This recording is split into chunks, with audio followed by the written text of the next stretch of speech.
ጊዜው እንደ አውሮፓውያን አቆጣጠር ግንቦት 1944 ዓ.ም ነው። በእያንዳንዱ ዝግ መኪና ውስጥ 90 ሰዎች ታጭቀናል። ከአፍ እስከ ገደፍ ጢም ብለው ከሞሉት ሰኪሎች የሚፈሰው ሽንት የዚያን የድፍን መኪና ውስጥ አካል በመበከሉ ለመተንፈስ አይቻልም። ለካስ መኪኖቹ ግዞት የተፈረደብንን ሰዎች የሚያጓጉዙ ባቡሮች ናቸው። አንድ አይነት የሆነ 40 ከባድ መኪኖች መጀመሪያ ስሎቫኪያን ከዚያም ማዕከላዊውን አገር ቼኮስሎቫኪያን እያቋረጡ ወደማናውቀው ስፍራ ደረሱን። ለሞት ከሚወስዱን 1 ሚሊዮን የሃንጋሪ ይሁዳውያን የመጀመሪያዎቹ ነበርን። ከታትራ ተነስተን የሉብሊያንና የክራካውን ጣቢያዎችን አለፍን። እነዚህ ሁለት ከተሞች በጦርነት ጊዜ የግዞተኞች ማጠራቀሚያ ጣቢያዎች ነበሩ። ከዚህም ሌላ ጸረ ናዚ አቋም የነበራቸው አውሮፓውያን ወደሚገደሉበት ልዩ ልዩ ስፍራ ከመወሰዳቸው በፊት የሚያጠራቅሙበት ቦታ ነው። ከክራካው ጣቢያ በተነሳን 1 ሰዓት ባልሞላ ጊዜ ውስጥ የምንጓዝባቸው ተሽከርካሪዎች ከአንድ በስፋቱ ተወዳዳሪ ከሌለው ሌላ ጣቢያ ደረሱን። የቦታው ስም ኦሽዊትዝ ተብሎ በጎዚክ ጽሑፍ ተመልክቷል። ለስፍራው ናዚ ጀርመኖች ይህንን ስም ይስጡት እንጂ ትርጉም የሌለውና ከዚህ በፊት ታይቶና ተሰምቶ የማይታወቅ ስም ነው። በመኪናው ውስጥ እንዳለሁ በአንዲት ትንሽ ቀዳዳ ውስጥ አጨንቁሬ ስመለከት በጣቢያው ውስጥ መኪናዎች ሲርመሰመሱ ተመለከትኩ። እኛን አጅበው የመጡ ኤስኤስ ወታደሮች በሌሎች ተተኩ። ሹፌሮቹ መኪናዎቻቸውን ትተው በሌሎች ተሳፍረው ተመለሱ። በአጋጣሚ ከመኪናቸው አጠገብ ከሚነጋገሩ ሰዎች ስሰማ ከመጨረሻ መራገፊያ ጣቢያችን የደረስን መስሎኝ ነበር። የተሳፈርንባቸው መኪናዎች ተቀጣጥለው እንደገና ጉዞ ጀመሩ። ከአንድ 20 ደቂቃ በኋላ አንድ ቦታ ስንደርስ አንድ ከፍተኛ የጥሩምባ ድምፅ ሰማን። መኪናዎች ሁሉ በአንድ ጊዜ ቀጥ አሉ። በቀዳዳው ሳጮልቅ አካባቢው ምድረ በዳ ይመስላል። መሬቱ ቢጫማ ሸክላ ነው። ምስራቃዊ ሲሌሲያን ይመስል ከዚህም ከዚያም በተንተን ያለ ደን ይታይበታል። ከፍ ብለው በግንብ የተሰሩት የአጥር በሮች ከፍተኛ የኤሌክትሪክ ኃይል በተጠቀለለባቸው ሽቦዎች ተተብትበዋል። በዚህ ወሰን የለሽ የግንብ አጥር ውስጥ ጣሪያቸው ጥቁር ቀለም የተቀባ በብዙ መቶ የሚቆጠሩ መጋዘን አይነት ቤቶች ተገጣጥመው ተሰርተዋል። ግቢ ውስጥ ቡቱቱ የተቀዳደደና ብትልትል ልብስ የለበሱ እስረኞች ከወዲያ ወዲህ ይንከላወሳሉ። ጥቂቶች ደግሞ ግንድ ያመላልሳሉ። ሌሎች ዶማና አካፋ ሲበይዱ፣ የተቀሩት ደግሞ መኪኖች ላይ ጭነት ይጭናሉ። በተጠላለፈው የሽቦ አጥር በየ10ና 13 ሜትር ርቀት ላይ የእስረኛ መጠባበቂያና መቆጣጠሪያ ማማዎች ተሰርተዋል። በእነዚህ ማማዎች ላይ ኤስኤስ ወታደሮች የጥይት ዝናር የቃሙ መትረየሶች ይዘው ያለማቋረጥ አካባቢያቸውን ይቃኛሉ። ይህ ስፍራ ፍርድ አልባ የሆኑ ሰዎች የሚታጨቁበት እውነተኛው ኦሽዊትዝ የተባለው ነው። ሁሉን ነገር በአጽሮት መጥራት የሚወዱት ናዚዎች ስፍራውን ሂዜድ ብለውታል። ቦታው ይቀፋል። ታዲያ ወደድንም ጠላንም ፍርሃታችን ትክክል ነበር። የኛ ቡድን 26 ዶክተሮች፣ 6 ፋርማሲስቶች፣ 6 ልጃገረድ ሴቶች፣ አሮጊቶች፣ ሽማግሌዎችንና ሕፃናትን የያዘ ሲሆን በአጠቃላይ በስጋ ዝምድና የተቆራኘ ቤተሰብ ይበዛው ነበር። ግማሹ በሻንጣው፣ ሌላው በመኪና ወለል ላይ ተቀምጧል። ሁሉም ደክሟል። ከረጅሙ ጉዞ ስቃይ የተነሳም ድካሙ አጠውልጎታል። አብዛኛዎቹ ሕፃናት በወላጆቻቸው ክንድ ላይ ተኝተዋል። ጥቂቱ ደግሞ ከምግባችን የተረፈውን ፍርፋሪ እየለቃቀሙ ያላምጣሉ። የሚበሉትን ያጡ ደግሞ የደረቀና የተሰነጣጠቀ ከንፈራቸውን በደረቀው ምላሳቸው ይጠራርጋሉ። አንድ ከበድ ያለ የኮቴ ድምፅ አሸዋማ ቦታ ላይ ሲቆም ተሰማ። የተሰላቸንበት ቆይታ ትዕዛዝን በሚያመላክት የጩኸት ቃል ተወገደ። ታጭቀንበት የነበረው ዝግ መኪና እሽጉ ተበጠሰ። የመውረጃችን በር በዝግታ እየተከፈተ ሳለ ማንኛውም ትልልቅ ሻንጣ ያለው ሰው ከመኪናው እየተወ የእጅ ቦርሳውን ብቻ ያውርድ የሚል ትዕዛዝ ተሰጠን። ጠንከር የምንለው ከመኪናው እየዘለልን ከወረድን በኋላ የደከሙትን ሴቶች፣ ሕፃናትንና አዛውንቶችን 4 ጫማ ተኩል ከሚሆነው የመኪናው ቁመት ላይ እየታቀፍን ማውረድ ጀመረን። ከዚያም ሰገጥ ይዘው ከቆሙት መኪኖች ጎን ተሰልፈን እንድንቆም ታዘዝን። ከፊት ለፊታችን እዚህ ቀረህ በማይባል ሁኔታ የተሽቀረቀረ የኤስኤስ መኮንን ቆሟል። ልዩ ልዩ ኤስኤስ መኮንኖች ማዕረጋቸውን ባላውቅም ክንዱ ላይ ካለው ምልክት የተነሳ ወታደር የጤና ዶክተር እንደሆነ ተረዳው። በኋላም የኤስኤስ ኮሚቴ የበላይ አለቃ እንደሆነና ይህም ሰው ዶክተር ሜንጌሌ የተባለው የፍትህ አልባው ኦሽዊትዝ ካምፕ ዋና ሐኪም ፊዚሻን መሆኑን አረጋገጥኩ። የሚያጓጉዙ ባቡሮች ከጣቢያው ሲደርሱ ከዚህ ይቆምና የሕክምና ባለሙያዎችን የሚመርጥ ነው። በሌላ በኩል ኦሽዊትዝ የደረሰውን ግዞተኛ በግራና በቀኝ አሰልፎ ወዲያውኑ የሚገድለውን ምርምር የሚያካሂዱበትንና በካምፕ ውስጥ ለጥቂት ወራት ያህል ከባድ ሥራ እየሰራ ከቆየ በኋላ የሚገድለውን የሚመርጥ ወሳኝ ነው። ኦሽዊትዝ የተባለው የእስር ካምፕ ግዞተኛ እንደደረሰ ወዲያው ግድያ የሚፈጸምበትና በከባድ ሥራ ላይ የሚሰማራው ደግሞ የሚደርስበትን ሳያውቅ የሚቆይበት ቦታ መሆኑን ሁላችንም ተረዳን። ከቆምንበት ቦታ እንዳለን ዕድሜያቸው ከ14 ዓመት በታች የሆኑ ሕፃናት ከእናቶቻቸው ጋር እንዲሆኑ፣ ወንዶቹ ደግሞ ተለይተን እንድንቆም ታዘዝን። በዚህ ጊዜ የብሶት ስሜት ተሰምቶን ነበር። ነገር ግን ወታደሮቹ ስሜታችንን ስላወቁ ርኅሩህ መስለው በለሰለሰ አንደበት ሸነገሉን። እንድንለይ መደረጉ የሚያሳስበን እንዳይሆንና ሕፃናቱ በበሽታ እንዳይጠቁ መጀመሪያ መታጠብ እንዳለባቸው በኋላም ሁላችንም እንድንገናኝ ማድረጉ የተለመደ መሆኑን ሲነግሩን ቀዝቀዝ አለን። በቆምኩበት ቦታ ዙሪያዬን በአይኔ ቃኘሁ። በመጣሁበት መኪና ውስጥ በቀዳዳ ያየሁት የፀሐይ ብርሃን ለየት ብሎ አገኘሁት። ፀሐይዋ ዘቅዘቅ ብትልም ብርሃኗ የፍርሃት ስሜትን ይፈጥራል።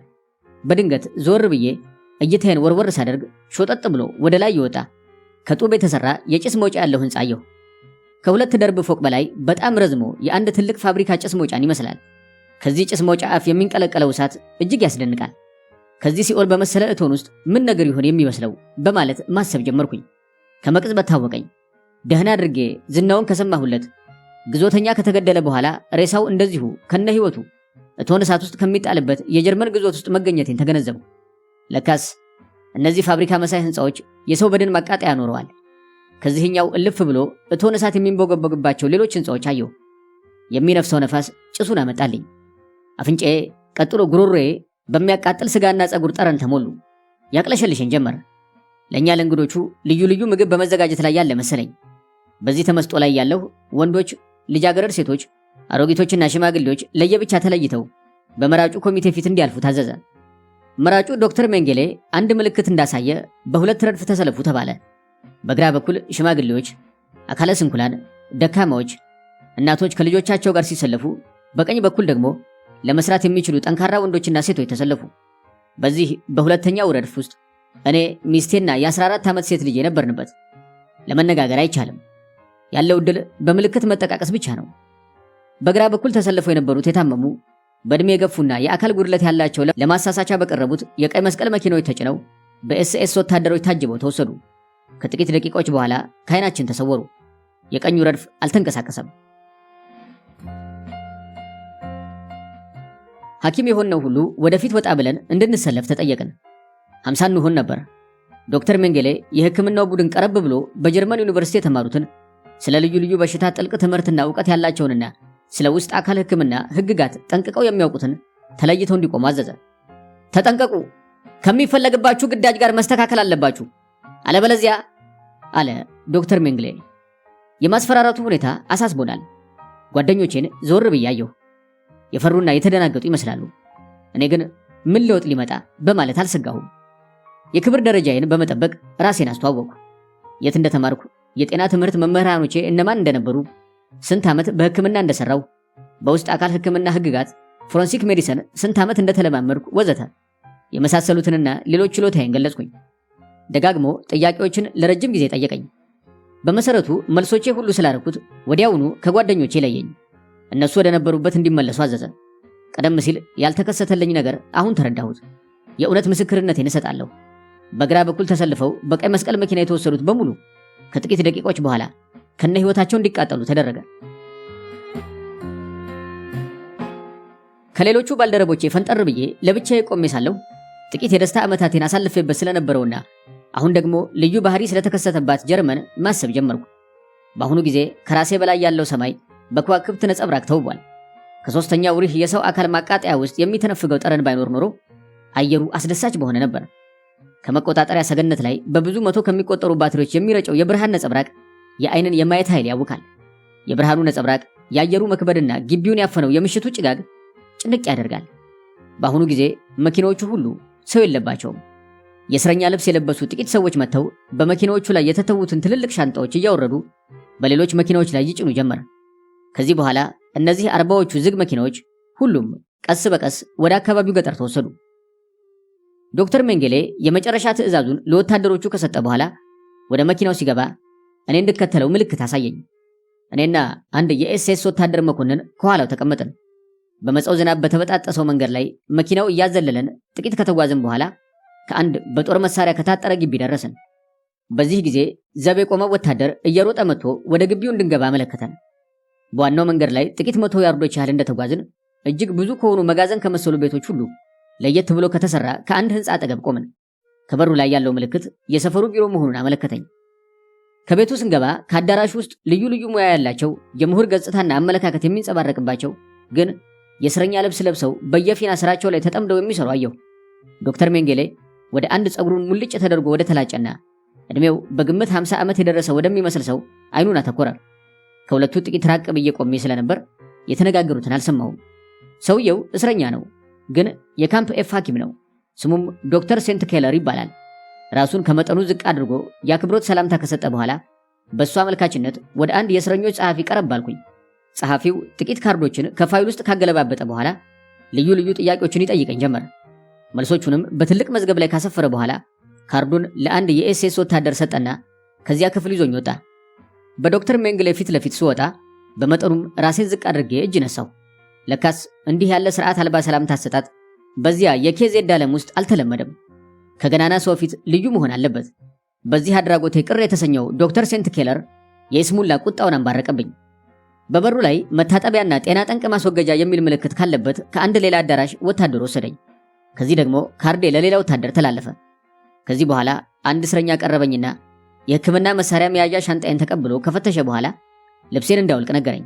ቀጥሎ ፀጉር አስተካካዩ መጣና የራሴንና የብብቶቼን ፀጉር ሙልጭ አድርጎ ከላጨ በኋላ ወደ መታጠቢያው አመለከተኝ። ራሴን በካልሲየም ክሎራይድ አሸሁኝ። የፍሳሹ ጠንቅ አይኔን ክፉኛ አቃጠለኝ። ከሌላው ክፍል ውስጥ ለብሼው የነበረውን ልብስ ሁሉ አዲስ በመሰለ ጃኬትና በሁለት ምልክት ባለባቸው ሱሪዎች ተለውጦ ጫማዎቼም በካልሲየም ክሎራይድ ፍሳሽ ተነክረው አዲሶቹን ልብሶቼን ለብሻቸው ሳይ የተስማማኝ መሰለኝ። ወዲያውኑ ደግሞ አንዱ እስረኛ መጥቶ የሸሚዜን እጅጌ ወደ ላይ ጠቀለልና የካርዴን ቁጥር ተመልክቶ ክንዴን ይነቅሰኝ ጀመር። በሰማያዊ ቀለም የተነቀሱ ቁጥሮች ብቅ አሉ። ክንድህ ጥቂት አበጥ ይላል፣ በሳምንት ውስጥ ቁስሉም ይድናል፣ ቁጥሮቹም በዚህ ይታያሉ ሲል አጽናናኝ። ታዲያ እኔ ዶክተር ሚክሎስ ኒጄሊ ካሁን ጀምሮ የመኖር ዕድሌ ያከተመ መሆኑን አረጋገጥኩ። ከዚህ በኋላ ቁጥር ኤ 8450 ያለው የኬዜድ እስረኛ ሆኛለሁ። በዚህ ሐሳብ ውስጥ ስዋዥቅ አንድ ነገር ከመቅጽበት በአእምሮዬ ውስጥ መጣ። ይህም ከ15 ዓመት በፊት ብሬስሎ ካለው ፍሬድሪክ ዊልሄልም የሕክምና ዩኒቨርሲቲ ስመረቅ የዩኒቨርሲቲው ዲን ዲፕሎማዬን ሲሰጠኝ ፈገግ ባለ መልክ ደስታ በተሞላው ስሜት እጄን ጨብጦኝ ሳለ በዩኒቨርሲቲው ህብረተሰብ ስም ብሩህ የወደፊት ዕድል እመኝልሃለሁ ያለው ነበር። እስካሁን ሁኔታዬ አላሳሰበኝም። ዶክተር ሜንጌሌ የሐኪም ሥራ እንድሠራ ይፈልጋል። ምናልባትም በፋሽስቶች ውትድርና ውስጥ በሕክምና በተለይ በውስጥ አካል ምርመራ የሚሠራ ሌላ ሰው መስሎ ይታሰበኛል። ደስ የተሰኘሁበት ነገር ቢኖር በዶክተር ሜንጌሌ ትዕዛዝ የለበስኩት ልብስ እስረኛ የሚለብሰው ሳይሆን ንጹሕ የሲቪል ልብስ መሆኑን ነበር። አሁን ጊዜው እኩለ ሌሊት ሆኗል። ሁኔታዎችን ለማወቅ የነበረኝ ስሜት ድካም እንዳልተሰማኝ አድርጎኛል። የዚህ ካምፕ አለቃ ዶክተር ሜንጌሌ የሚናገረውን እያንዳንዱን ቃል በትክክል እሰማለሁ። ይህ ሰው የኬዜድን ውስጠ ታሪክና የእያንዳንዱን ካምፕ የወታደሮች አዛዥ ያውቃል። ሌላው ቀርቶ ቁልፍ በሆኑ ቦታዎች የተመደቡትን እስረኞች ሳይቀር በስማቸው ያውቃቸዋል። እኔም በበኩሌ ኦሽዊትዝ ልማት የሚካሄድበት ስፍራ ሳይሆን ሰው ከነ ሕይወቱ ወደ አመድነት የሚለወጥበት የሦስተኛው ሪህ ግዞተኞች ካምፕ መሆኑን አረጋግጫለሁ። በየቀኑ በየሆስፒታሉና በየመታጎሪያው በር ላይ ስለሚደረገው የአይነት ምርጫ ሴሌክሽን ተረዳው። በየቀኑ በብዙ ሺህ የሚቆጠሩ እስረኞች በመኪና ተጭነው ከመጡ በኋላ በሕይወት ከማቃጠያ ሕንፃዎቹ በር ላይ ሲቆሙ ማየት የዕለት ተዕለት እይታዬ ሆነ። በአጠቃላይ ከዚህ ከመታጨቂያ ካምፕ በየዕለቱ ሕይወት ምን እንደሚመስል ተረዳው።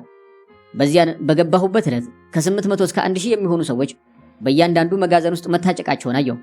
ታሳሪዎቹ እግራቸውን ለመዘርጋት ከቶ አይቻላቸውም። ያስተኛኘታቸው ሁኔታ አንዱ በአንዱ ላይ ተደራርቦ የአንዱ እግር በአንደኛው ሆድ ራስ ወይም ደረት ላይ ሆኖ ነው። ሁሉም ራቁቱን ነው። ለጥቂት የእፎይታ እንቅልፍ ቦታ ለማግኘት ሲሉ እርስ በርሳቸው ይማታሉ፣ ይራገጣሉ። እንዲህ በመሆኑ ለመተኛት አይቻላቸውም። ከሌሊቱ በ9 ሰዓት ይቀሰቀሳሉ። የጎማ ለንጋ የያዙ ወታደሮች በየክፍሉ እየገቡ ከተጋደሙበት አስነስተው እየነዱ ያወጧቸዋል። በዚህ ጊዜ ግማሹ አይነቃም። የታመመው በንብርክኩ ሲሄድ ከኋላው ይረገጣል። ጨርሰው ከወጡ በኋላ የኬዜድ ፕሮግራም ኢሰብአዊ ድርጊት ይጀመራል። እስረኞቹ በ5 ረድፍ ይቆማሉ። የመጋዘኖቹ ጸሐፊ ረጃጅሞቹን ከፊት አጫጭሮቹን ከኋላ አድርጎ ያሰልፋል። ወዲያውኑ ደግሞ ሌላው ሹም ይመጣና ሰልፉን ይመሰቃቀላል። በጡጫ በጥፊ እየመታ በጎማ ለንጋ እያስገረፈ እንደገና አጫጭሩን ከፊት ረጃጅሞቹን ከኋላ አድርጎ ያሰልፋል። ይሄ ለአያሌ ጊዜ ከተደጋገመ በኋላ በመጨረሻ የመታጨቂያ ካምፑ የአስተዳደር ኃላፊ ይመጣል። ጥሩ የለበሰና ጠግቦ የበላ ደንዳና ሰው ነው። የለበሰው የእስር ቤት ዩኒፎርም ቢመስልም ንጹሕና በደንብ የተተኮሰ ነው። ሁሉም ነገር በትክክል መሰራቱን ለማረጋገጥ ወደ መኮንኖቹ ዞር ብሎ ይቆማል። እንደሚፈልገው ያልተደረገ ይመስል ቡጢውን አጠንክሮ ከፊቱ የቆሙትን ድኩማን እስረኞች እያሽቀነጠረ ወደ ኋላ፣ ከኋላ የቆሙት ወደፊት እንዲሆኑ ተራውን ከወታደሮቹ ጋር ማመሰቃቀል ይጀምራል። ለምን ቢባል ምክንያቱ አይታወቅም። ለማወቅም ጥረት ማድረግ ከንቱ ነውና። ይህ አይነቱ ማሰቃየት ብዙ ጊዜ ከተደጋገመ በኋላ ቆጠራ ይጀምራል። ቆጠራው እንደዚሁ አስገራሚ ነው። የረድፎቹ ቆጠራ አንዴ ከፊት አንዴ ከኋላ ይካሄዳል። ባሻቸው አቅጣጫም ይቆጥራሉ። የረድፍ ቆጠራው ብቻ ከ15 ጊዜ በላይ ይካሄዳል። ከሰልፈኞቹ በአንዱ ረድፍ የመስመር መዛባት ሲታይ መላው የእስረኛ ሰልፈኞች እጁን ወደ ላይ ዘርግቶ መሬት ሳይነካ ለአንድ ሰዓት ያህል ቁጢጥ እንደማለት ብሎ የእግሩን ጉልበት ሰብሮ እንዲቆም ይደረጋል። ከድካምና ከቅዝቃዜው የተነሳ እግር እየተንቀጠቀጠ የሚደርሰውን ፍዳ ለመገመት ይቻላል። በኦሽዊትዝ በበጋውም ቢሆን የንጋቱ አየር በጣም ይቀዘቅዛል፣ ይበርዳል። ከእስረኞቹ መካከል ስስ ልብስ አካላቸው ላይ ጣል ያደረጉ ቢኖሩም ከብርድና ከዝናብ አይዱንም። ታዲያ ከሌሊቱ በ9 ሰዓት የተጀመረው ስቃይ የኤስኤስ ወታደሮች ልክ ከጠዋቱ በ1 ሰዓት ሲመጡ ይቆማል። የመጋዘኖቹ አስተዳደር ኃላፊዎች ክብራቸውን ያዋረዱ የኤስኤስ ወታደሮች አሽከር ሲሆኑ የለየላቸው ነፍሰ ገዳይ ወንጀለኞች ናቸው። የኤስኤስ ወታደሮች እንደመጡ እነዚህ ኃላፊዎች ጸጥታ እንዲሰፍን ምልክት ከሰጡ በኋላ የበታቾቻቸው ሪፖርት እንዲያቀርቡ ያዛሉ። ሪፖርቱ ከተሰማ በኋላ የኤስኤስ ወታደሮች ተራቸውን ሰልፉን ይጎበኛሉ። የረድፉን ብዛት ከቆጠሩ በኋላ በየማስታወሻቸው ላይ የእስረኛውን ብዛት ይመዘግባሉ። በእያንዳንዱ መጋዘን በየቀኑ 5 እና 6 አንዳንዴም 10 እስረኞች ይሞታሉ። በፕሮግራሙ መሰረት እያንዳንዱ ሬሳ ካረፈበት ቦታ ተነስቶ ሳይከፈን እርቃኑን በ2 እስረኞች ተደግፎ እንዲቆም ተደርጎ ተቆጥሮ ይመዘገባል። በነፍስ ያሉትም ሆኑ ሙታን የሚቆጠሩት መገኘታቸውን ለመከታተል ነው። ብቻ አንዳንድ ጊዜ ኮማንዶ የተባሉት በካሬታ ሬሳዎችን ማመላለስ ሲሰለቻቸው ከሚተዉት በስተቀር ሙት ሁሉ ተጎትቶ መጥቶም ቢሆን ከተመዘገበ በኋላ ወደሚቃጠልበት ይወሰዳል። ከዚህ በኋላ ስሙ ከመዝገቡ ይፋቃል። ይህን ሁሉ ካጠናው በኋላ ራሴን አጠነከርኩ። የመጨረሻ ዕጣዬ እስከመጣ ድረስም ከማዘን ይልቅ የምታዘዘውን ሁሉ በድፍረትና በቆራጥነት ለመስራት ወሰንኩኝ። እንደ ሐኪም ሆኜ ከተመረጥኩበት ከመጀመሪያው ቀን አንስቶ ከነዚህ ከመሰቃያ ስፍራዎች እንደማልገባ አረጋግጫለሁ። ለለበስኩት ልብስ ምስጋና ይግባውና ሰው መስያለሁ። የመጀመሪያው ምሽት በ12ኛው መታጎሪያ ውስጥ አደርኩ። በማግስቱ ጠዋት ልክ በ1 ሰዓት የሰልፍ ደውልና የጥሩምባ ድምፅ ተሰማ። በእኔ ክፍል ያሉት ዶክተሮችና ሌሎች ሰራተኞች ወጥተው በየመጋዘኖቹ በር ላይ ተሰለፉ። ቆጠራው ከ2 እስከ 3 ደቂቃ ባለው ጊዜ ተጠናቀቀ። ቀጥሎ የእስረኞቹና በሜዳ ላይ የተዘረጉት የምሽቱ ሙታን ተቆጠሩ። በየክፍላችን ቁርስ ከበላን በኋላ ከሥራ ባልደረቦቼ ጋር ተገናኘው። እነሱም የስትራበርግ ዩኒቨርሲቲ ተጓዳኝ ፕሮፌሰርና በአሁኑ ጊዜ የቁጥር 12 እስር ቤት ኃላፊ የሆነው ዶክተር ሌቪና የዛግሬብ ዩኒቨርሲቲ ፕሮፌሰር ዶክተር ግራስ ናቸው። ሁለቱም ይሁዳውያን በመላው አውሮፓ የታወቁ ሐኪሞች ነበሩ። እነዚህ ዶክተሮች ምንም መድኃኒት ሳይኖር ባረጀ መሳሪያ እየሰሩ በሰብዕና ጉስቁልናቸው ሳይሸነፉ ደከመን ሰለቸን ሳይሰኙ በራሳቸው ላይ ለሚደርሱ አደጋ ደንታ ሳይሰጡ የተሰቃዩ ወገኖቻቸውን ስቃይ ለማቅለል የተቻላቸውን ሁሉ ይጥሩ ነበር። በኦሽዊትዝ ጤናማ ሰው እንዲጠወልግ ለመሞት እንዲቃረብ ከ3 እስከ 4 ሳምንት በረሃብ ይሰቃያል። በዱላ ይደበደባል። ሰው የማይችለውን የሥራ አይነት እየሰራ እንዲሰቃይ ይደረጋል። ሁኔታውን ለመግለጽ ያስቸግራል። በተለይ ሁለመናቸውን ታመው የሚመጡ ሰዎች ስቃይ ለመዘርዘር ከቶ አይቻልም።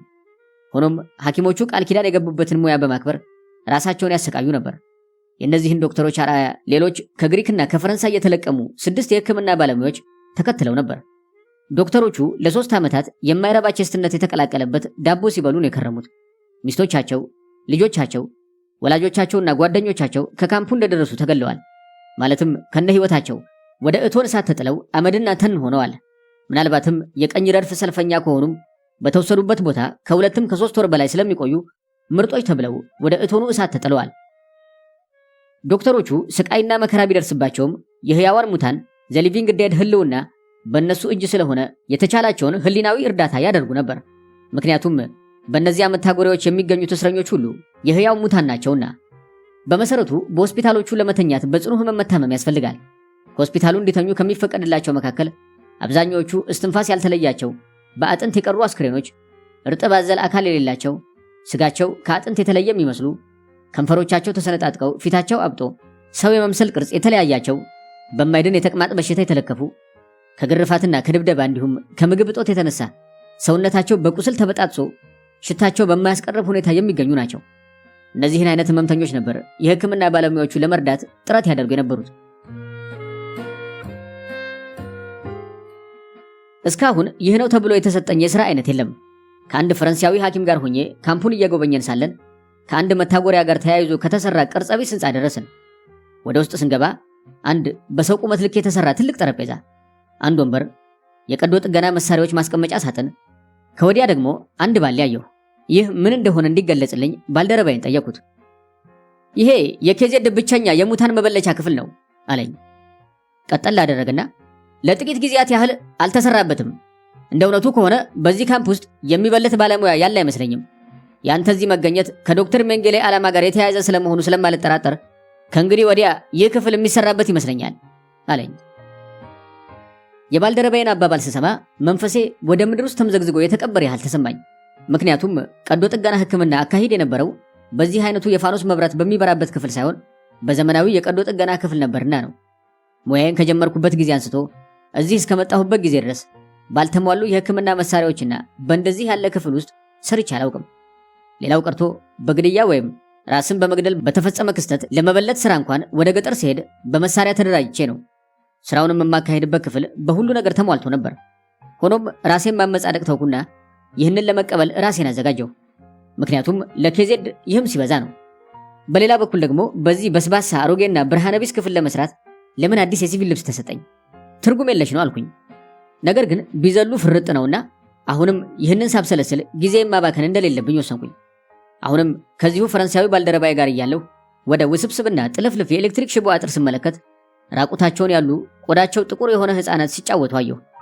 ከዚህ ውስጥ ደህና ልብስ የለበሱ ጠያይም ሴቶችና ግማሽ አካላቸውን በጨርቅ የሸፈኑ ወንዶች የሚሯሯጡትን ሕፃናት እየተመለከቱ ይጨዋወታሉ። ለካስ ይህ የዝነኞቹ የጂፕሲዎች ካምፕ ነው። ጂፕሲ ማለት አንድ የህብረተሰብ አይነት ነው። ታሪክ እንደሚያስረዳው የጂፕሲዎች ምንጭ አንድ ሲሆን በ14ኛ ምዕተ ዓመት አውሮፓ እንደገቡ ይነገራል። በቱርክ፣ በራሽያ፣ በፖላንድ፣ በሃንጋሪ፣ በስፓኝ፣ በእንግሊዝና በአሜሪካ ይገኛሉ። ብዛታቸው የቀነሰ እንጂ አይጨምርም። ተዘዋዋሪ ናቸው። ከሌላ ዘር ጋር አይጋቡም። ማንኛውንም ስራ እየሰሩ የሚኖሩ ቢሆንም እንደ ድል ነጋሪ ወይም ጥንቆላንና ምትሃትን ያዘወትራሉ። የሶስተኛው ሪህ የዘር ጥናት ባለሙያዎች ጂፕሲዎችን ሁሉ ዝቅተኛ የሰው ዘር ብለው ያምናሉ። እነዚህ ጂፕሲዎች የተሰበሰቡት ከጀርመን ብቻ ሳይሆን የናዚ ሂትለር ወረራ ከያዘው ምድር ሁሉ ነው። በቤተሰብ መልክ በአንድነት እንዲገኙ የተደረገውም ካቶሊኮች በመሆናቸው ነው። ከጂፕሲ ካምፕ ውስጥ አንድ አስደናቂ ነገር ይከናወናል። የምርምሩ ማዕከል ዳይሬክተር በዓለም የታወቀ በፕራግ ዩኒቨርሲቲ ፕሮፌሰር የነበረው ዶክተር ኤፒስተን ይባላል። እሱም ከ1940 ጀምሮ የኬዜድ እስረኛ ነው። የእሱ ረዳት ደግሞ የፓሪስ ሕክምና ዩኒቨርሲቲ ምሁር የነበረው ዶክተር ቤንዴል ነው። በጂፕሲዎች ላይ 3 ልዩ ልዩ አይነት ምርምሮች ይካሄዳሉ። አንደኛው ከጦርነቱ ከ10 ዓመት በፊት የተጀመረው የመንታ ወሊድ መሰረተ ጽንስ ምርምር ሁኔታ ነው። ሁለተኛው ምርምር የድንክዬነትና የቁመት ረጃጅም ምንጭ ጥናት ሲሆን ሶስተኛው ደግሞ ድራይጋን ጋሪን ኦፍ ዘ ሬስ ከዘር የሚወረስ የፊት ቆዳ መቆርፈድ የተሰኘው ጠንቅ መነሻ ምክንያትና የጠንቁን መከላከያ ለማግኘት ምርምር ማካሄድ ነው። ይህ ሶስተኛው የጤና ጠንቅ በሌላው የሰው ዘር ላይ ብዙ ጊዜ አይከሰትም። ነገር ግን በጂፕሲዎች ካምፕ ውስጥ በተለይ በህፃናትና በጎልማሳ ልጆች ላይ ጠንቁ በብዛት ይታያል። ከዚህም የተነሳ ነበር ሰፋ ላለ ምርምር ጂፕሲዎች ያስፈለጉት። በምርምሩም የጠንቁን መሰረትም ሆነ መከላከያውን ለማግኘት ከጥሩ ውጤት ላይ ተደርሷል። ከሚታመንበት ሕክምና አመለካከት በመነሳት ድራይ ጋንጋሪን ኦፍ ዘ ሬስ የተባለው ጠንቅ የሚነሳሳው ሚዝልስ፣ ስካርሌት ፊቨር እና ታይፎይድ ፊቨር ከተባሉ የጤና ጠንቆች ነው። ነገር ግን ከነዚህ የጤና ጠንቆች ላይ የእስር ሰፈሩ ንጽህና ጉድለት ተጨምሮበት ለጠንቁ መስፋፋት ምክንያት ለመሆኑ ይታመናል። በሽታው የሚገኘው በጂፕሲዎች የእስር ሰፈር ብቻ ሳይሆን ቼኮስሎቫኪያውያን፣ ፖላንዶችና ይሁዳውያን በታሰሩበት ሁሉ ነው።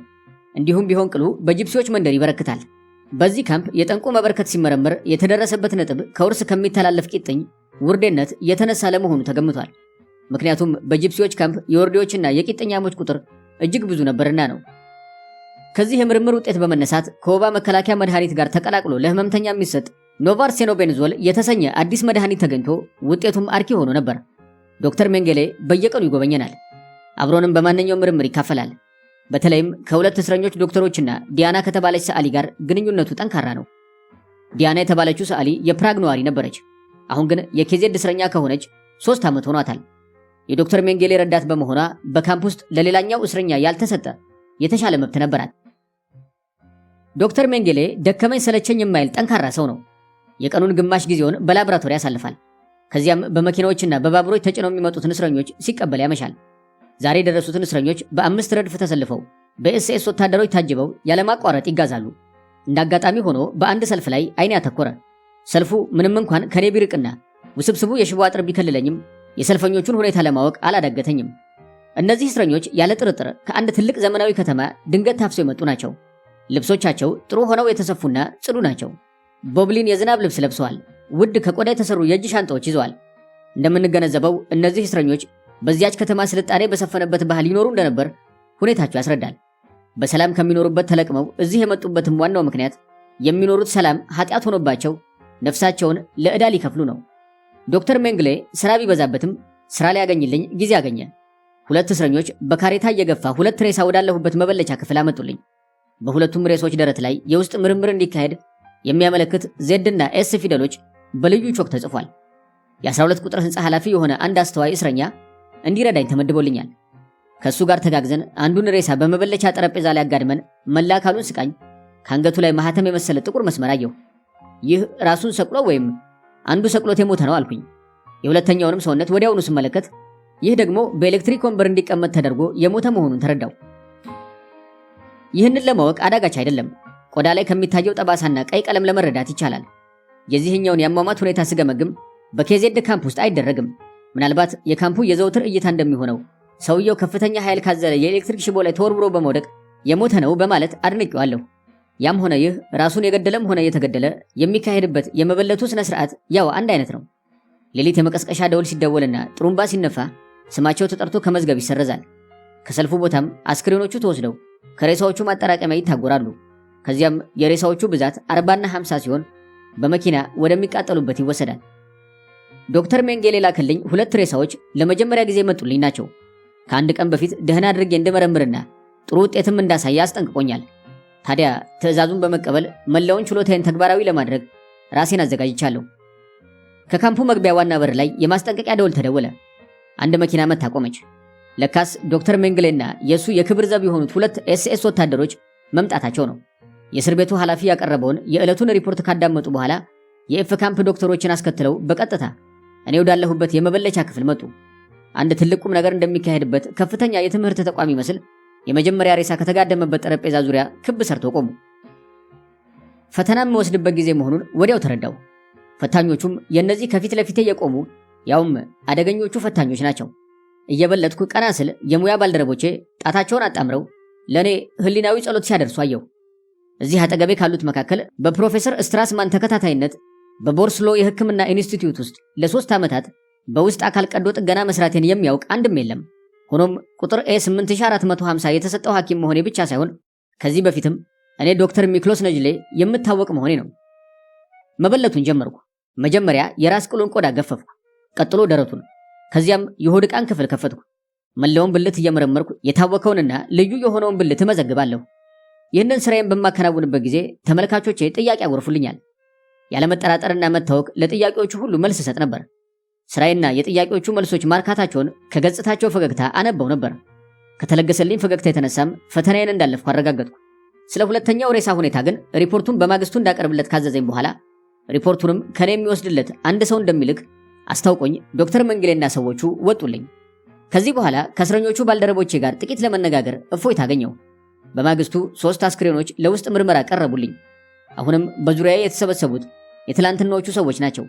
ግን የዛሬው ከትላንቱ ለየት የሚለው በሙያው ማንም ሆኔን በመታወቅ ይመስለኛል። እንደ ትናንቱ ድብርታም አልነበረም። በስራዬ ጥራት የተመሰጡት ሞቅ ያለ ጥያቄና ጤናማ ክርክር የሚያነሱ ነበር። ኤስኤስ ዶክተሮች ከክፍል ከወጡ በኋላ የቀሩት በርካታ ፈረንሳያዊና ግሪካውያን ሐኪሞች ተመልሰው ሽንጥን እንዴት በስቶ ወይም ሰንጥቆ ለማከም እንደሚቻል ለምበር ፐንችር ቴክኒኩን እንዳመላከታቸው፣ እንደዚሁም ለቀዶ ጥገና ከሚቀርቡልኝ አስክሬኖች ላይ እነሱም እንዲለማመዱ እንድፈቅድላቸው ጠየቁኝ። ለሁሉም ጥያቄያቸው ተባባሪነቴን ገለጥኩላቸው። ሆኖም በኤሌክትሪክ ሽቦ ዙሪያቸውን ታጥረው የሞት ጊዜያቸውን እየተጠባበቁ ነገር ግን ሙያቸውን ለማዳበር ያላቸው ፍላጎት እጅግ አስደነቀኝ። ሽንጥ በመበለት ረገድ ለ6 እና ለ7 ጊዜ ሙከራ ካደረጉና በቂ ግንዛቤ ካገኙ በኋላ በደስታ ተለዩኝ። ለሚቀጥሉት 3 ቀናት የምሰራው ነገር የለኝም። እስካሁን ለዶክተሮች የተፈቀደውን ተጨማሪ ምግብ እየተቀበልኩኝ ነው። አብዛኛውን ጊዜ አልጋ ላይ በመጋደም ወይም በካምፕ ኤፍቲዩ ካለው የስፖርት ሜዳ ተቀምጬ አሳልፋለሁ። የሚገርመው ኦሽዊትዝም ስፖርት ሜዳ አለው። ሜዳው የሚያገለግለው በ3ኛው ሪህ ልዩ ልዩ እስር ቤቶች ውስጥ ለሚገኙ እስረኞች፣ ጸሐፊዎችና ተላላኪዎች ብቻ ነው። እሁድ ዕለት ደምቆ ይውላል። ባዘቦት ቀን ግን ዘወር የሚልበት የለም። ስታዲየሙንና ቁጥር 1 ማቃጠያን የሚለየው የኤሌክትሪኩ አጥር ብቻ ነው። ከተቀመጥኩበት በጥሞና የማስበው ሌላ ነገር ሳይሆን ከማቃጠያው ያለማቋረጥ የሚንቦገቦገውን የእሳት ልሳን ነው። እንደ አጋጣሚ የተቀመጥኩበት ቦታ ለማንም ግልጽ አልነበረም። ወደ ኤሌክትሪኩ ሽቦ ለመቅረብ አይቻልም። ቢሞከር ደግሞ በሰገነቶቹ ላይ ያሉት ወታደሮች ያለ ማስጠንቀቂያ የመትረየስ ጥይታቸውን ያርከፈክፋሉ። በርከት ያሉ 200 የሚሆኑ ሲቪሎች በቀይ ጡብ ከተሰራው ማቃጠያ ህንጻ ፊት ለፊት በኤስኤስ ወታደሮች ተከበው ቆመው አየሁ። እንደተለመደው ለመሰለፍ የወጡ መስሎ ተገመተኝ። ማቃጠያው ለ24 ሰዓት ያለማቋረጥ ይነዳል። በማቃጠያው ውስጥ የሚሰሩ ሰዎች ሶንደር ኮማንዶ ተብለው ይታወቃሉ። ደህና ይመገባሉ፣ ጥሩ ለብሰው ይታያሉ። ሆኖም ከቶውንም ከማቃጠያ ስፍራ ወደ ሌላ አይነቃነቁም። በመጨረሻም ስለ ማቃጠያው ብዙ ካወቁና ልክ 4 ወር ከሆናቸው በኋላ በሙሉ ከነ ህይወታቸው ተራቸውን በመርዝ ጋዝ ተገድለው ወደ ቶን እሳት ይጣላሉ። ከዚያም ያልቅላቸዋል። ይህ ድርጊት ኬዜድ ከተቋቋመ ጀምሮ ሲካሄድ ቆይቷል። የኦሽዊትዝ ምስጢር ለብዙ ዓመት በውጭው ዓለም እንዳይታወቅ የሰወረው ይህ አይነቱ ድርጊት ነበር። ዶክተር ሜንግሌ የሚመጣበት ጊዜ በመቃረቡ ወደ ቁጥር 12 እስር ቤት ባርክ ተመለስኩኝ። እሱን የያዘች መኪና እንደመጣች የመጋዘኑ ጠባቂ ተቀበለው። ወዲያው አስጠርቶኝ በመኪናው ይዞኝ ጉዞ ቀጠልን።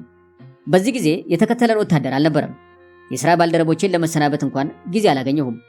ከካምፑ ጽሕፈት ቤት እንደደረስን ከዶክተር ሴንት ኪለርጅ የኔን ካርድ ተቀበለና በዚያ ጉርብጥብጥ መንገድ ላይ በፍጥነት ወደ ሌላ ቦታ ተጓዝን። ለ12 ደቂቆች በሽቦ አጥሮች መካከል ከተጓዝን በኋላ በርካታ ክፍሎችን አቋርጠን ከአንድ በጥብቅ ከሚጠበቅ በር ደረስን። በዚህ ጊዜ ነበር የኬዜድ ካምፕ እጅግ ሰፊ መሆኑን የተረዳሁት። አካባቢውን ለማወቅ የሚታደሉት በጣት የተቆጠሩ ናቸው። ምክንያቱም እስረኞቹ እንደደረሱ ወዲያው ይገደላሉና ነው። በዚህን ጊዜ ኬዜድ ካምፕ በአንድ ጊዜ 100,000 ሰዎች እንደሚይዝ ተረዳው። ይህንን ስፍራ ትተን 300 ያርድ ርቀት ላይ ወደሚገኝ የይሁዳውያን እስር ሰፈር አመራን። የጦር መሳሪያ ባነገቡ ዘቦች በሚጠበቅ በር በኩል አድርገን ወደ ግቢው ገባን። አንድ ግዙፍ የማቃጠያ ቦታ ባይኖር ኖሮ የግቢው ውበት ደስ የሚያሰኝ ነበር። ከማቃጠያ ቤት አካባቢ በመኪናው ላይ ተቀምጠን እንዳለን አንድ ኤስኤስ ወታደር ሲሮጥ መጥቶ ለዶክተር ሜንግሌ ሰላምታ ሰጠ። ከዚህ በኋላ ተያይዘን ሜዳውን ካቋረጥን በኋላ ከአንድ ሰፊ የማቃጠያ ህንፃ ውስጥ ገባን። ክፍሉ ዝግጁ ነው አለ ዶክተር ሜንግሌ። አዎን ጌታዬ ሲል መለሰ ወታደሩ። ዶክተር ሜንግሌ እየመራን ወደ ክፍሉ ገባን። ክፍሉ አዲስ ነጭ ቅብ የተቀባና በቂ ብርሃን የሚገባበት መስኮት አለው። ነጭ አልጋ፣ ነጭ ኮመዲኖ፣ ትልቅ ጠረጴዛ ከጥቂት ወንበሮች ጋር ይታያሉ። ጠረጴዛው ላይ ቀይ ከፋይ ጨርቅ ተዘርግቷል። የቤቱ ወለል በቆንጆ ቆዳ ተሸፍኗል። እኔ ስመጣ እንድመለከተው ታውቆ የተደረገ መሰለኝ። ለካስ ነባሮቹ ከተገደሉ በኋላ የተተኩት አዲሶች ሶንደር ኮማንዶዎች ናቸው ያበጃጁት። ከዚህ ለጥቆ ወደ አንድ ሌላ ክፍል አመራን። ይህ ክፍል ደግሞ በጣም ብሩህ የሆነ 2 መስኮቶች ያሉት ዘመናዊ ቀዶ ጥገና ሕክምና የሚካሄድበት ክፍል አይነት ነው። ወለሉ በቀይ ጡብ ተሸፍኗል። በክፍሉ መካከል በእብነበረድ የተሰራ የመበለቻ ጠረጴዛ ተተክሏል። የፍሳሽ ማስተላለፊያዎች ተሰርተዋል። ከጠረጴዛው ጠርዞች ላይ የውሃ አሸንዳ ተተክሏል። ከግድግዳው ጋር 3 የእጅ ማስታጠቢያዎች ተሰርተዋል። የክፍሉ ግድግዳ ውሃ ሰማያዊ ቀለም ተቀብቷል። መስኮቶቹም ዝናብና የውሃ ትንኝ እንዳያስተላለፉ በአረንጓዴ መጋረጃ ተከልለዋል።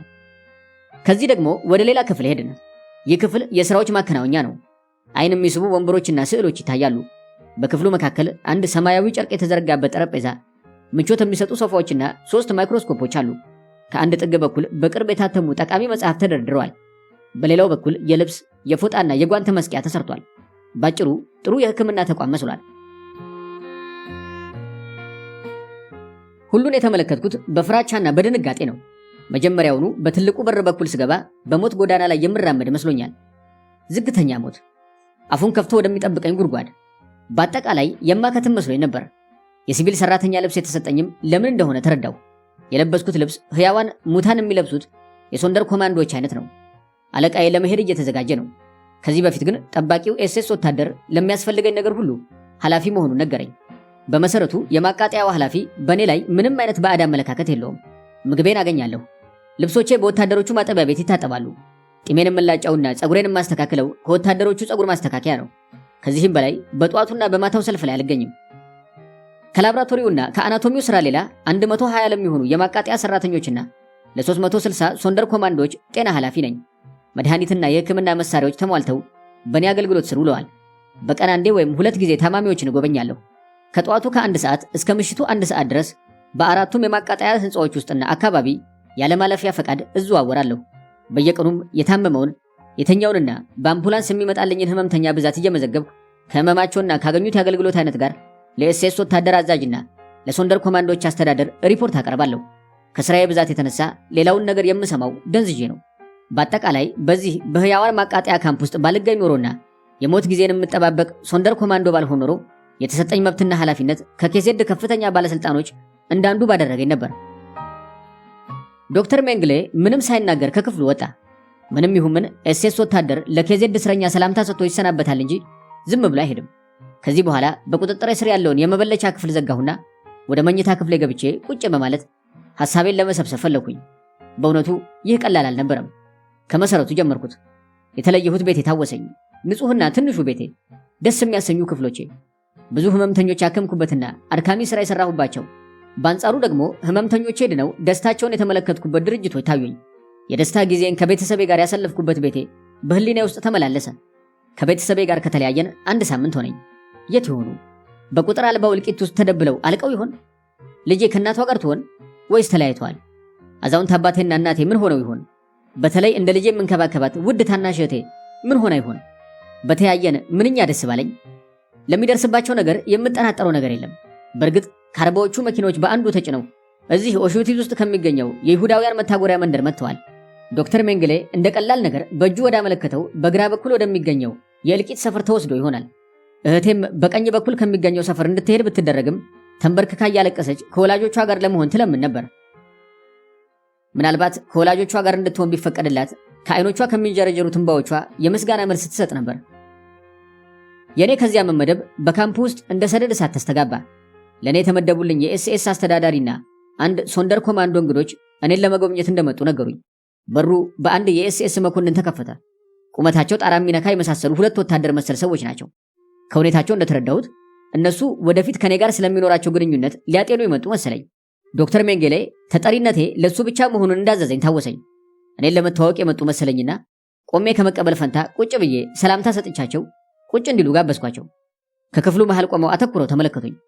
የመጀመሪያ እይታዬ በመሆኑ ያለሁበት ሁኔታ በዚያ ጊዜ ወሳኝ እንደሆነ ተረዳው። ለሰዎቹ የሰጠሁት አናሳ ክብር ትክክል ነበር። ምክንያቱም የሰዎቹ የአቋቋምና የአመለካከት ሁኔታ ጡንቻውን የተመካ ሰው ስለሚመስል ነው። እየተኩራሩ ቁጭ አሉ። የሐሳብ ልውውጣችን በጣም የተወሰነ ነበር።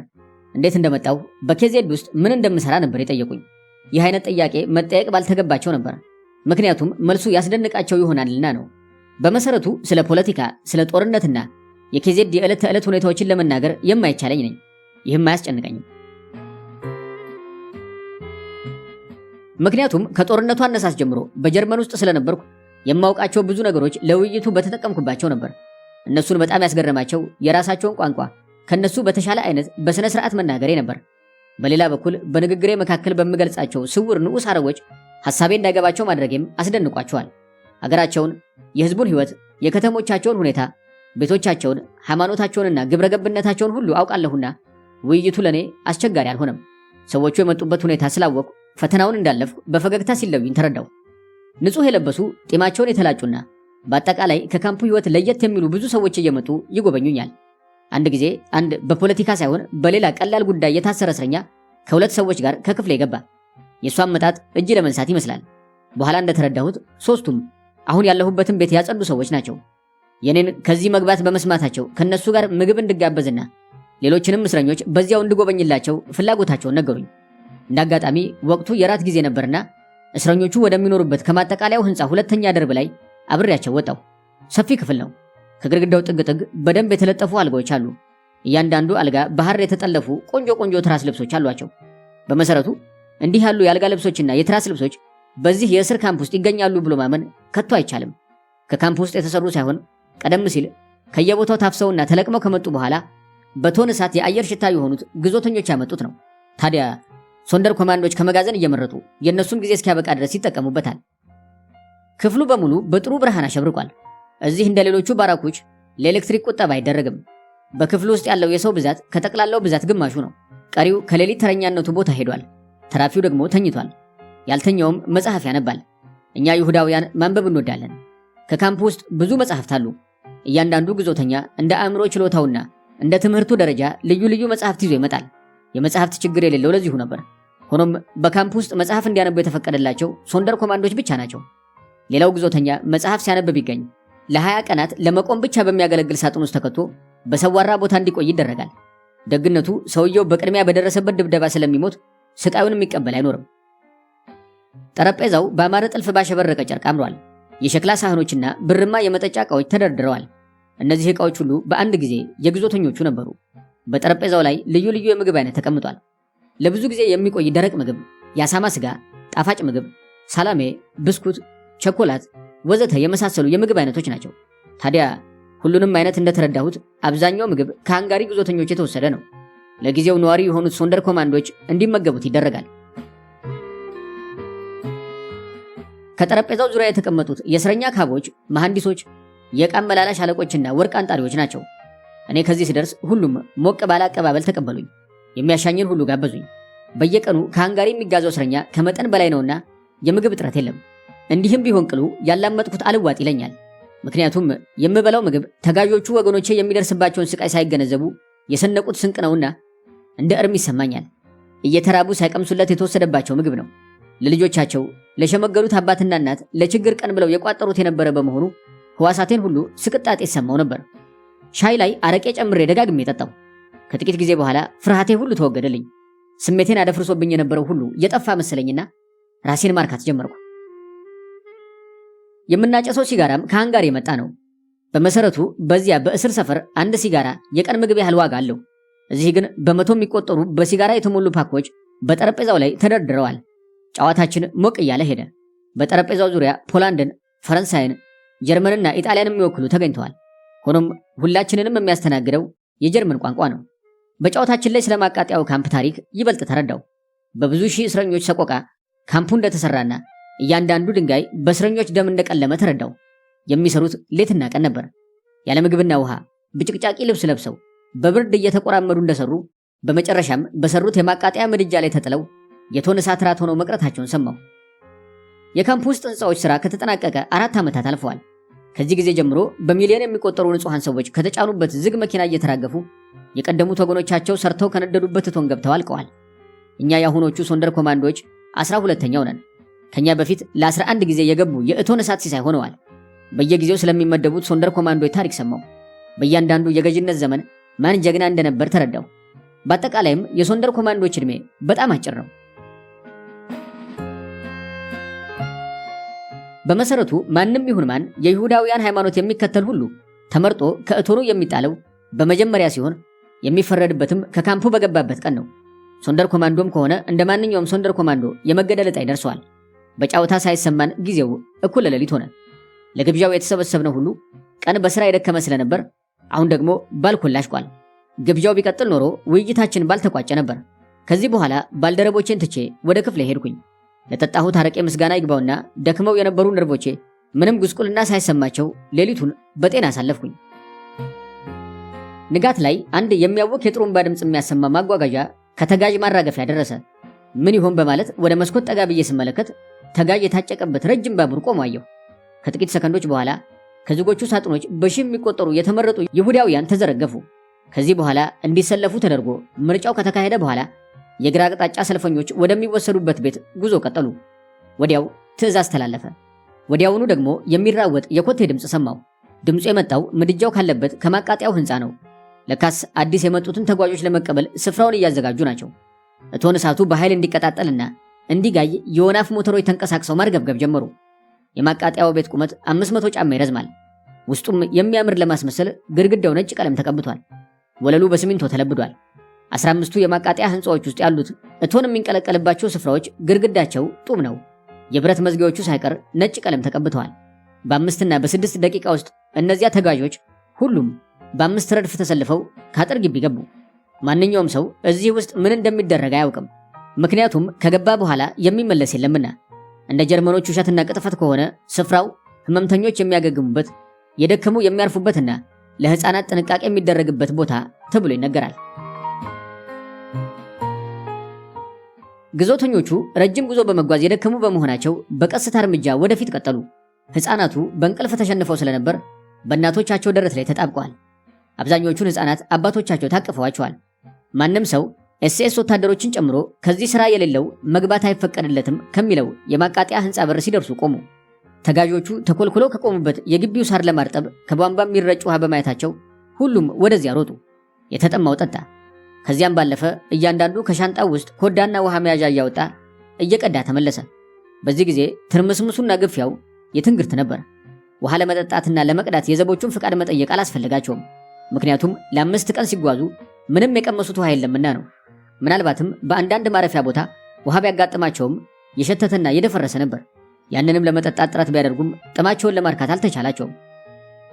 ተጋዦች ከዚህ ሲደርሱ ለውሃ የሚያሳዩትን መስገብገብ የተላመዱት ስለሆነ ወታደሮቹ አልተቆጣጠሩትም።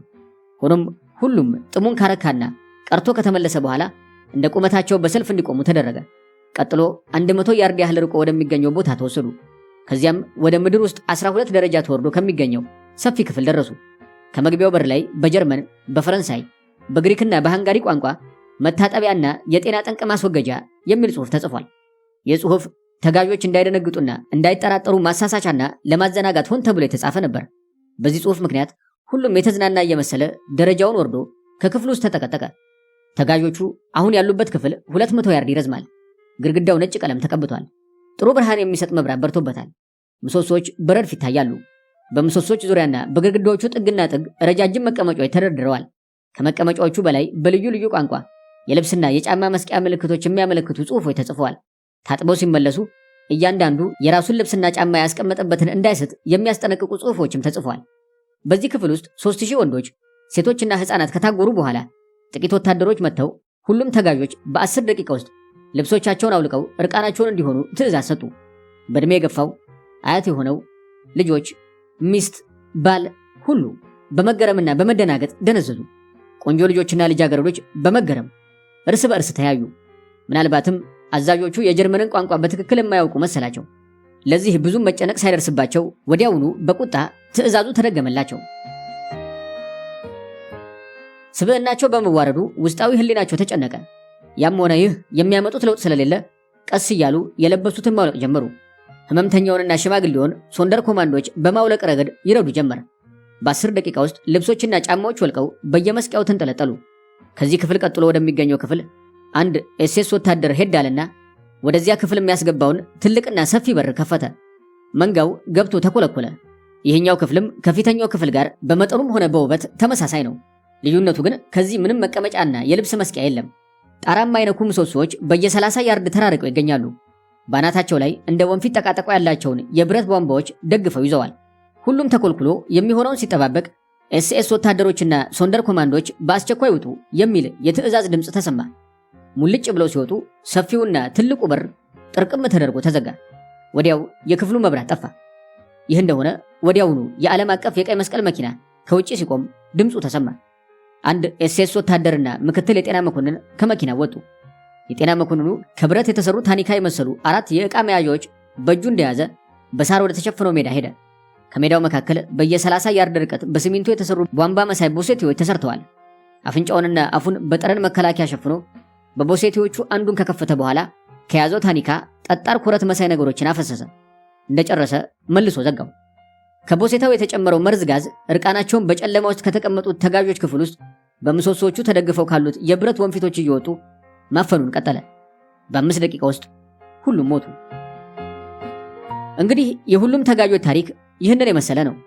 የመርዝ ክምችት በግቢው ውስጥ የለም፣ ግን መርዙን የሚያመጡት የቀይ መስቀል አርማ ያላቸው መኪኖች ናቸው። ድርጊቱ አስደናቂ ነው። የሚያስደንቀውም መርዙ ዘውትር የሚመጣው የቀይ መስቀልን አርማ በለጠፈ መኪና መሆኑ ነው። የሰሩት ሥራ ተግባራዊ ለመሆኑና እርግጠኞችም ለመሆን መርዙን የከተቱት ሁለቱ ሰዎች ለ5 ደቂቃ ያህል ከዚያው ቆዩ። 3000 ንጹሐንን ከገደሉ በኋላ ሲጃራቸውን አቀጣጥለው ወደ መጡበት ተመለሱ። ከ20 ደቂቃ በኋላ የጋዙን ጠረን ለማጥፋትና አካባቢውን ከጠረን ለማንጻት በኤሌክትሪክ አየር የሚራገቡ ሞተሮች ተንቀሳቀሱ። የጋዙ ሽታ ከተወገደ በኋላ መዝጊያው ተከፈተ። በቀረቡት መኪኖች ላይ ሶንደር ኮማንዶዎች የሙታኑን ልብሶችና ጫማዎች እየጫኑ ወደ መድኃኒት መርጫ ወሰዱ። በክፍል ውስጥ የሚታየው ሬሳ እዚያና እዚህ ተበታትኖ ሳይሆን አንዱ ባንዱ ላይ በመደራረብ ተከምሮ ነበር። የዚህ ምክንያቱ መርዝ ጋዙ መትነን የጀመረው ከታች ወደ ላይ በመሆኑና ሰዎቹም ከጭንቀት የተነሳ ከሽታው ለማምለጥ ሲሉ ወደ ጣራው ለመውጣት ባደረጉት ትግል አንዱ ባንዱ ላይ በመደራረቡ ነው። ነፍሳቸው እስክትለያቸው ምን አይነት ጭንቀት የሆነ የተጨነቁት። የሬሳዎቹን አከማመር እንዳየሁ ከስር የሴቶች የልጆችና የሽማግሌዎች ሲሆን ከላይ የጎልማሶቹ ነበር። ከጭንቀት ለማምለጥ ከተካሄደ ግፊያ፣ ፍትጊያና መረጋገጥ በሁሉም አስክሬን ላይ ቁስል ይታይ ነበር። በአፍንጫና በአፍ የፈሰሰ ደም ይታያል። ፊታቸው አኮፍኩፎና ወደ ሰማያዊ በመለወጡ ማንስ ማን እንደሆነ ለማወቅ አይቻልም። ይህንን በመመልከት የሚደርሰውን መሰቅጠጥ መገመት አያዳግትም። ነገር ግን ሳልወድ ለመመልከት ደፈርኩ። በመሰረቱ ከዚህ መገኘት አይገባኝም ነበር። ሆኖም ምናልባት ሁኔታና ጊዜ አመችቶኝ ከዚህ ባመልጥ የተፈጸመውን ግፍ ለወገኖቼና ለዓለም ሕዝብ በትክክል ለማሳወቅ ኃላፊነት ያለብኝ መስሎኝ አደረግኩት። ከዚያም ላስቲክ ቦቴ ጫማ ያደረጉ በርካታ ሶንደር ኮማንዶች የአስክሬኖቹ ክምር ወዳለበት ክፍል ገብተው በላስቲክ ቱቦዎች በኃይለኛው ግፊት የሚረጨውን ውሃ ሬሳዎቹ ላይ ይረጩ ጀመር። የዚህ ምክንያቱ ከመርዙ ስቃይና ማደንዘዝ የተነሳ ሁሉም ሰገራ አምልጧቸው ነበርና ያንን ጭምር ለማጽዳት ነው። አጠባው ከተከናወነ በኋላ ሶንደር ኮማንዶቹ አድካሚ የሆነውን ስራ ሬሳዎቹን መዘርጋትና መገልበጥ ጀመሩ። ከዚያም ከፊሎቹ የሙታኑን እጆች እያቆራኙ ሲያስሩ፣ የተቀሩት ደግሞ የተሳሰሩትን እየጎተቱ በሚቀጥለው ክፍል ወዳለው የሞተር ማጓጓዣ ላይ ይጥላሉ። በክፍሉ ውስጥ 4 ሰፋፊ ማጓጓዣዎች ኤሌቬተሮች አሉ። እያንዳንዱ ማጓጓዣ ከ20 እስከ 25 ሬሳ ይጭናል። ማጓጓዣው ከሬሳ ማቃጠያው ሲቃረብ አንድ ትልቅና ሰፊ በር በአውቶማቲክ ይከፈታል። ማጓጓዣውን የሚያንቀሳቅሱት ኮማንዶች የሬሳዎቹን ቁርኝት ያለማቋረጥ በሚሽከረከሩ መንጠቆች በማያያዝ ወደ እቶኑ እሳት ይልካሉ። ይህ ከመሆኑ በፊት ግን ሬሳዎቹ ላይ ጥቅም የሚያስገኝ ሌላ ብዝበዛ ይካሄዳል። በመሰረቱ በመጀመሪያ የሙታን ልብሶችና ጫማዎች ተወስደዋል። ለካስ ጸጉርም ሌላ ውድ ነገር ነው። እንዳየሩ ጠባይ ጸጉር የመርዘምና የመኮማተር ጠባይ አለው። በተለይ የሰው ጸጉር ቦምቦች እንዳይፈነዱ የማዘግየትና ጊዜው ሲደርስ ደግሞ እንደ ከምሱር በማገልገል የማፈንዳት ባህሪ አለው። ስለዚህ ሬሳዎች ከመቃጠላቸው በፊት ይላጫሉ። ይህ ብቻ አይደለም። ጀርመኖች በአገራቸውም ሆነ በሌላ አገር ሶስተኛው ሪህ መሰረቱ የወርቅ ጥራት ሳይሆን የሥራ ጥራት ነው እያሉ ሲፎክሩ ይሰማሉ። ምናልባትም እንዲህ ማለታቸው ጠንክሮ ከተሰራ ወርቅ የሚገኝ መሆኑን ሲያስተጋቡ ይሆናል። ያም ሆነ ይህ ሬሳዎቹ ወደ እቶን እሳት ከመጣላቸው በፊት ከማቃጠያው አጠገብ የሚጠባበቁ ጥርስ ቦርባሪ ኮማንዶዎች ይቀበሏቸዋል። መርማሪዎቹ 8 ሲሆኑ ሁሉም ጉጠትና መሰርሰሪያ ይይዛሉ። ሁሉም ኮማንዶዎች ምርጥ የጥርስ ሐኪሞች ናቸው። እያንዳንዱ ሬሳ በጀርባው ይንጋለላል። በዚህ ጊዜ ኮማንዶቹ የሬሳዎቹን አፍ በመክፈት ወርቅ ጥርስን ይነቅላሉ ወይም ወርቁን ከአጥንቱ ለይቶ ያወጣሉ። ወርቅ ጥርሶች ከተነቀሉ በኋላ ስጋና አጥንትን አቃጥሎ ከሚያጠፋ አሲድ ውስጥ ይከተታሉ። አሲድ የያዙ ሰንኬሎች ወይም ባልዲዎች ተዘጋጅተዋል። ከዚህ በተረፈ ከሙታን ጆሮ፣ አንገት፣ ጣትና እጅ የተሰበሰቡ ወርቆች፣ የወርቅ ድሪ፣ እንቁና የጋብቻ ቀለበቶች እየተሰበሰቡ በአንድ ትልቅ ሳጥን ውስጥ ይከማቻሉ። በየቀኑ ከእያንዳንዱ የማቃጠያ ስፍራ ከ18 እስከ 20 ፓውንድ ማለትም ከ8 ኪሎ እስከ 9 ኪሎ ግራም እንደሚሰበሰብ አልጠራጠርም። ሆኖም የዚህም መጠን ተጋዦቹ እንደመጡበት አካባቢ ይለያያል። ለምሳሌ ከከተማ ከሚጋዙት ብዙ ሲገኝ፣ ከገጠር ግን ያንሳል።